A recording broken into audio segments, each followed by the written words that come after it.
ये स्टैंडर्ड नाम दिया जाता है कि सीलिंग फैन के लिए IS एंड उसका सो नंबर दिया जाता है, वो एक लाइसेंस नंबर रहता है कोई भी स्टैंडर्ड। और उसके बाद किसी भी कंपनी को, जैसे कि भारत में जो भी कंपनियां हैं, कॉर्पोरेट है, दूसरा है, बजाज है, काफ़ी सारी कंपनियां हैं, तो उनको ये फैन बनाना है तो वो लाइसेंस BIS के पास अप्लाई कर दिए लाइसेंस के लिए, फिर उनको एक लाइसेंस दिया जाता है।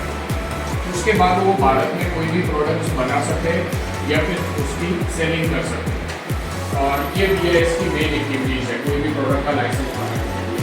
इसमें अभी के फ़िलहाल मैं बताऊँ तो 650 से भी ज़्यादा प्रोडक्ट्स है जो कंपलसरी लाइसेंस के अंतर्गत आती है, और इसके अलावा 22,000 से भी ज़्यादा प्रोडक्ट्स है जिसपे ऑलरेडी लाइसेंस इशू किया गया है, कोई भी प्रोडक्ट पे IS नंबर बनाया गया है।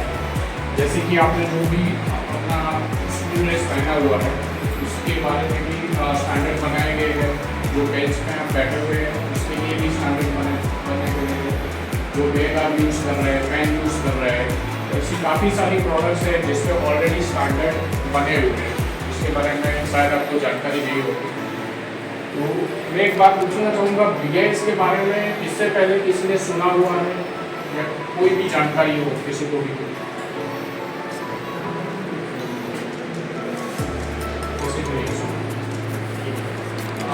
ISI मार्क किसी ने कहीं पे देखा हुआ है? BIS ISI है, जब भारत देश को आज़ादी मिली थी 1947 में, तब इसकी स्थापना ऐसे ISI की गई थी, और 1996 में इसका नाम बदल के BIS कर दिया गया, ब्यूरो ऑफ इंडियन स्टैंडर्ड। तो BIS के अंतर्गत मेनली 3 मार्क्स एलोकेट होते हैं। एक होता है ISI मार्क, जो कि जनरली कोई भी प्रोडक्ट के ऊपर होता है, आपने घर में भी देखा होगा, जैसे कि प्रेशर कुकर है तो प्रेशर कुकर पे ISI मार्क होता है, हेलमेट पे ISI मार्क होता है, जो भी सिलेंडर है या फिर कुकिंग गैस है तो उस पर भी ISI मार्क होता है, जो स्विच बोर्ड बनता है स्विच बोर्ड पे भी ISI मार्क होता है। काफ़ी सारे प्रोडक्ट्स है जिसमें आपने ISI नंबर लिखा हुआ देखा होगा, तो उस पर ISI लिखा होगा, उसके बाद उस पर IS नंबर करके लिखा होगा, और उसके नीचे CIL करके एक लाइसेंस नंबर रहता है, वो अलग अलग कंपनी का अलग अलग लाइसेंस नंबर रहता है। दूसरी जो प्रोडक्ट है वो CRS मार्क, उसका टाइम टू टाइम मॉनिटरिंग होता है। ऐसा नहीं है कि एक बार लाइसेंस दे दिया तो फिर काम खत्म हो गया। BIS के जो भी ऑफिशियल्स है वो रेगुलरली उनके कंपनी पे भी जाते हैं, वो प्रोडक्ट लेते हैं, रिटेल मार्केट से भी वो प्रोडक्ट लेते हैं, और इनकी जांच जो भी BIS द्वारा लेबोरेटरीज असाइन की गई है तो वहाँ पे उसकी जांच होती रहती है टाइम टू टाइम इंटरवल पे, और अगर उसमें कुछ भी फॉल्ट पाया जाता है तो वो कंपनी को फिर सील भी किया जाता है। वो भी BIS के पास रहता है कि कोई भी कंपनी अगर प्रोडक्ट कहीं पाई जाती है तो उसको हम सील भी कर सकते हैं। वो हमारे ऑफिशियल्स है उसके लिए असाइन, तो वो लोग ये एक्टिविटीज़ करते रहते हैं, के द्वारा भी की जाती है। आपने ये ट्रायंगल सिंबल किसी भी सोने की दुकान के बाहर देखा होगा। सुरेंद्रनगर में भी काफ़ी सारे ज्वेलर्स हैं जिन्होंने लाइसेंस लिया हुआ है, तो ये BIS के पास से उनको लाइसेंस लेना पड़ता है। जनरली 24 कैरेट मतलब 100% शुद्ध सोना पाया माना जाता है, और कोई भी गहना बनाने के लिए उसमें थोड़ी जिंक या विकल्प ऐड करना पड़ता है। तो जो भी गहने हैं वो 22 कैरेट के, 20 कैरेट के, 18 कैरेट के या फिर 16 कैरेट के बनाए जाते हैं। तो मैं यहाँ कोई भी आँख से देख के नहीं बता सकता कि ये कितने कैरेट का बना हुआ, वो हमें कोई भी सोनी बताएगा कि ये इतने कैरेट का है तो फिर हम मान लेते हैं। पहले के ज़माने में ऐसा कोई साधन नहीं था कि हम ये चेक कर पाए कि ये कितने कैरेट का बना हुआ है, बट अभी गवर्नमेंट ऑफ इंडिया ने धीरे धीरे सभी जगह कंपलसरी कर दिया है कि 2 ग्राम से ऊपर का कोई भी गोल्ड ऑर्नामेंट अगर बनता है तो उस पर कंपलसरी HUID मार्क रजिस्टर कराना पड़ता है, एक हॉलमार्क की निशानी रहती है। इसके बाद 22K916 लिखा होगा, तो 22K916 इसका मतलब ये है कि वो ऑर्नामेंट्स 22 कैरेट का है, उसमें 91.6% गोल्ड रहता है, बाकी का जिंक एंड निकल उसमें ऐड होगा। तो जैसे ही अगर 20 कैरेट का है तो उसी हिसाब से उसमें लिखा होगा, और उसके बाद एक 6 डिजिट का अल्फा न्यूमेरिक नंबर आता है, वो गोल्ड पे लिखा रहता है। वो हम नदी आँख से नहीं देख सकते, बट हर एक सोनी के पास 10x जूम हो सके ऐसा एक ग्लास रहता है। तो आप या आपकी फैमिली से कोई भी अगर जाता है परचेज करने के लिए तो उससे वो डिमांड कर सकता है कि भाई मुझे इस गहने पर HUID मार्क देखना है, तो आप मुझे दिखाइए। तो वो आपको दिखाएगा कि भाई इस पर HUID नंबर कहाँ पे अंकित किया गया है। तो HUID नंबर से आपको पता चलता है कि जो भी ऑर्नामेंट्स बना हुआ है वो एक्चुअली में कितने कैरेट का बना हुआ है।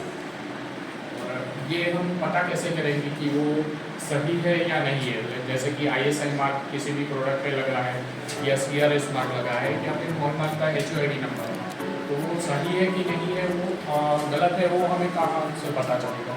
तो उसके लिए भी गवर्नमेंट ने एक ऐप बनाई है, BIS care app, BIS CARE,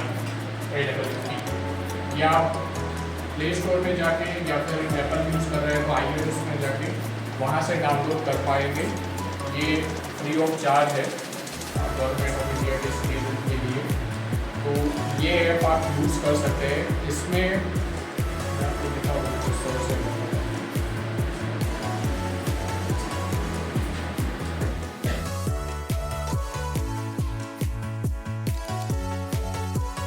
જીવન પર કઈ રીતે અસર કરે છે। હવે જ્યારે આપણે ઉત્પાદનમાંથી અપેક્ષિત ગુણવત્તાની લાક્ષણિકતાઓને ઓળખવાનું શીખ્યા છીએ અને તમારામાંથી કેટલા લોકો કોઈ પણ ઉત્પાદ માટે માનક લખી ચૂકે છે? સર,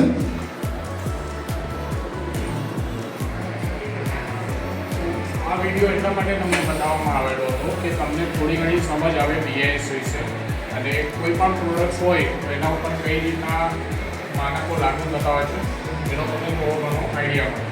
હવે જે પણ સ્ટાન્ડર્ડ ક્લબના મેમ્બર્સ છે તો એને આજના રોજ આપણે સ્ટાન્ડર્ડ ક્લબ એક્ટિવિટી આયોજિત કરવામાં આવેલું છે। પ્રોડક્ટ આપી સ્ટાન્ડર્ડ લખવાના રહે છે કે તમારે એવું માનવાનું છે કે ભાઈ હું જ આ કંપનીનો ઓનર છું, હું આ પ્રોડક્ટ્સ બનાવું તો કઈ રીતના બનાવતો, જે પ્રોડક્ટ્સ તમને આપેલી છે પ્રોડક્ટ બનાવવા માટે કયા કયા મટીરિયલ્સ લાગુ થતા હોય, એનું મેન્યુફેક્ચરિંગ પ્રોસેસ શું હોવી જોઈએ, એ બધી વિગતો તમારે એમાં લખવાની છે। એમાં ટોપિક આપેલા હશે, ટોપિક પ્રમાણે તમારે અલગ અલગ વસ્તુઓ એમાં લખવાની રહેશે કે કોઈ પણ પ્રોડક્ટ છે તો એનું પેકિંગ કઈ રીતના કરવાનું હોય, એનું સેમ્પલિંગ કઈ રીતના કરવાનું હોય, કંઈ પણ BIS માર્ક એના ઉપર લાગુ થતો હોય તો એના માટે કયા નિયમો છે।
રીતે પસંદગી કરવામાં પણ મદદ કરે છે। ગુણવત્તા અને માનક વચ્ચેના આ સંબંધને સમજવા માટે ચાલો જોઈએ કે કાગળ પરનું માનક ગુણવત્તાના માપદંડોનું કદ, અસ્પષ્ટતા, તાણ શક્તિ, ભેજ કેવી રીતે દસ્તાવેજ કરે છે। સ્ટાન્ડર્ડ આ દરેક પરિમાણો માટે ચોક્કસ જરૂરિયાતો દર્શાવે છે। હવે તમે બધા આશ્ચર્ય પામશો કે તમે કેવી રીતે જાણી શકશો કે આપેલ ઉત્પાદન ડાયરેક્ટર જનરલ ઓફ BIS પાસેથી ગુણવત્તાનો અર્થ શું, માનકો સાથે તે કેવી રીતે સંબંધિત છે તે શીખીએ। ગુણવત્તાને તેના જેમ કે pen, toothbrush, electric iron, electric switch, computer, mobile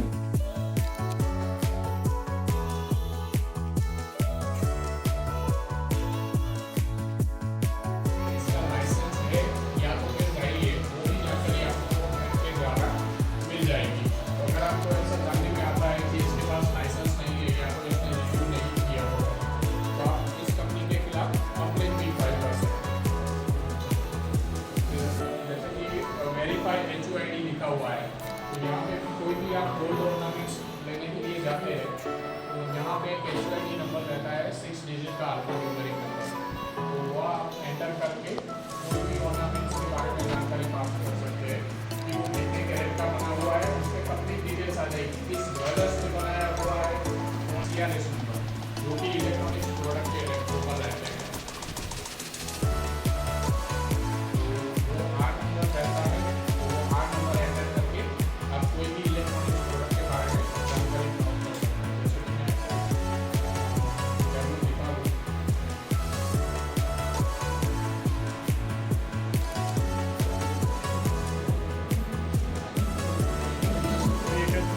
photo हो आपके पास, ये से मार्क वाला नंबर लिखा हो उसके बाद वो कंपनी को किस मॉडल कितने कैपेसिटी के लिए लाइसेंस मिला है वो भी जानकारी आपको मिल जाती है।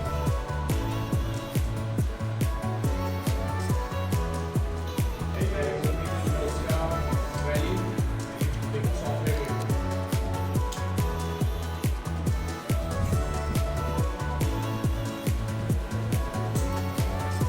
उसमें और भी ऑनलाइन इंस्ट्रूमेंट वो भी रहते हैं, तो उसके लिए भी IS नंबर रहता है, डेसीमीटर ट्यूब रहता है। आप साइंस के स्टूडेंट्स हैं तो काफ़ी सारे जो प्रोडक्ट्स हैं आप यूज़ करते हैं तो उसमें भी IS नंबर लिखा रहता है। तो ऐसे 20 से ज़्यादा प्रोडक्ट है स्कूल से रिलेटेड जिसमें ऑलरेडी इंडियन स्टैंडर्ड बना हुआ है, ये भी आप सर्च कर पाएंगे।